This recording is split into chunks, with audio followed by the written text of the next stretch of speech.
ರಾಜ್ಯದಲ್ಲಿ ಮೊದಲ ಹಂತದಲ್ಲಿ ಚುನಾವಣೆ ನಡೆಯುವಂತಹ 14 ಲೋಕಸಭಾ ಕ್ಷೇತ್ರಗಳಲ್ಲಿ ಬಹಿರಂಗ ಪ್ರಚಾರಕ್ಕೆ ತೆರೆ ಬಿದ್ದಿದೆ. ಏಪ್ರಿಲ್ 26ನೇ ತಾರೀಕು 14 ಲೋಕ ಅಖಾಡದಲ್ಲಿ ಮತದಾನ ಪ್ರಕ್ರಿಯೆ ನಡೆಯುತ್ತೆ.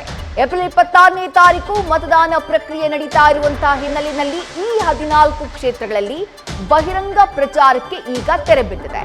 ಇನ್ಮುಂದೆ ಕೇವಲ ಮನೆ ಪ್ರಚಾರಕ್ಕೆ ಮಾತ್ರ ಅವಕಾಶ. ನಿಯಮ ಉಲ್ಲಂಘಿಸಿದ್ರೆ ಚುನಾವಣಾ ಆಯೋಗ ಕಠಿಣ ಕ್ರಮವನ್ನ ತೆಗೆದುಕೊಳ್ಳಲಿದೆ. ಮೊದಲ ಹಂತದ ಮತದಾನಕ್ಕೆ ರಾಜ್ಯದಲ್ಲಿ ಕೌಂಟ್ ಡೌನ್ ಶುರುವಾಗಿದೆ.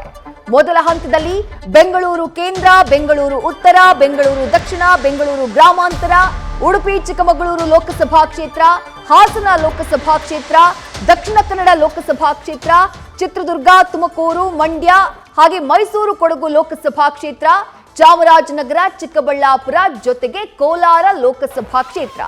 ಈ 14 ಲೋಕಸಭಾ ಕ್ಷೇತ್ರಗಳಲ್ಲಿ ಮತದಾನದ ಪ್ರಕ್ರಿಯೆ ಏಪ್ರಿಲ್ 26ನೇ ತಾರೀಕು ನಡೆಯುತ್ತೆ. ಬಹಳ ಅಬ್ಬರದ ಪ್ರಚಾರವನ್ನ ಈ ಚುನಾವಣಾ ಅಖಾಡಗಳು ಕಾಣ್ತು.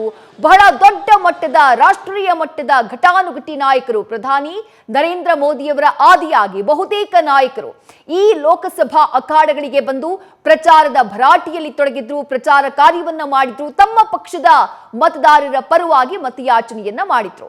ಎಲ್ಲ ಅಬ್ಬರ, ಬಹಿರಂಗ ಪ್ರಚಾರದ ಅಬ್ಬರ ಈಗ ಕೊನೆಯಾಗಿದೆ. ಇನ್ನೇನಿದ್ರು ಮನೆಗೆ ತೆರಳಿ ಮತಯಾಚನೆಗೆ ಮಾತ್ರ ಅವಕಾಶ. ಏಪ್ರಿಲ್ 26ನೇ ತಾರೀಕು ಬೆಳಗ್ಗೆಯಿಂದಾನೇ ಈ 14 ಲೋಕಸಭಾ ಕ್ಷೇತ್ರಗಳಲ್ಲಿ ಮತದಾನದ ಪ್ರಕ್ರಿಯೆ ಆರಂಭ ಆಗುತ್ತೆ.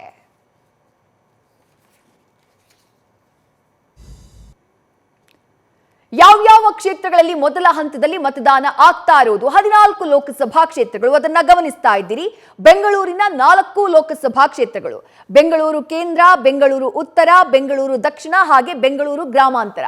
ಈ 4 ಲೋಕಸಭಾ ಕ್ಷೇತ್ರಗಳಲ್ಲಿ ಏಪ್ರಿಲ್ 26ನೇ ತಾರೀಕು ಚುನಾವಣೆ ನಡೀತಾ ಇದೆ. ಮತದಾನದ ಪ್ರಕ್ರಿಯೆ ನಡೆಯುತ್ತೆ. ಇನ್ನುಳಿದಂತೆ ಉಡುಪಿ ಚಿಕ್ಕಮಗಳೂರು ಲೋಕಸಭಾ ಕ್ಷೇತ್ರ, ಹಾಸನ ಲೋಕಸಭಾ ಕ್ಷೇತ್ರ, ದಕ್ಷಿಣ ಕನ್ನಡ ಲೋಕಸಭಾ ಕ್ಷೇತ್ರ ಹಾಗೆ ಚಿತ್ರದುರ್ಗ ಲೋಕಸಭಾ ಕ್ಷೇತ್ರ.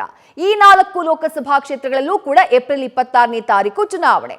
ಇನ್ನು ತುಮಕೂರು, ಮಂಡ್ಯ ಹಾಗೆ ಮೈಸೂರು ಕೊಡಗು ಲೋಕಸಭಾ ಕ್ಷೇತ್ರ, ಚಾಮರಾಜನಗರ ಲೋಕಸಭಾ ಕ್ಷೇತ್ರ, ಚಿಕ್ಕಬಳ್ಳಾಪುರ ಲೋಕಸಭಾ ಕ್ಷೇತ್ರ, ಕೋಲಾರ ಲೋಕಸಭಾ ಕ್ಷೇತ್ರ, ಚಿತ್ರದುರ್ಗ, ಹಾಸನ, ದಕ್ಷಿಣ ಕನ್ನಡ ಈ ಎಲ್ಲ ಲೋಕಸಭಾ ಕ್ಷೇತ್ರಗಳಲ್ಲಿ ಒಟ್ಟಾರೆಯಾಗಿ 14 ಲೋಕಸಭಾ ಕ್ಷೇತ್ರಗಳಲ್ಲಿ ಮೊದಲ ಹಂತದಲ್ಲಿ ಮತದಾನ ಏಪ್ರಿಲ್ 26ನೇ ತಾರೀಕು ನಡೀತಾ ಇದೆ. ಹೀಗಾಗಿ ಈ 14 ಕ್ಷೇತ್ರಗಳಲ್ಲಿ ಬಹಿರಂಗ ಪ್ರಚಾರಕ್ಕೆ ಈಗಾಗಲೇ ತೆರೆ ಬಿದ್ದಿದೆ.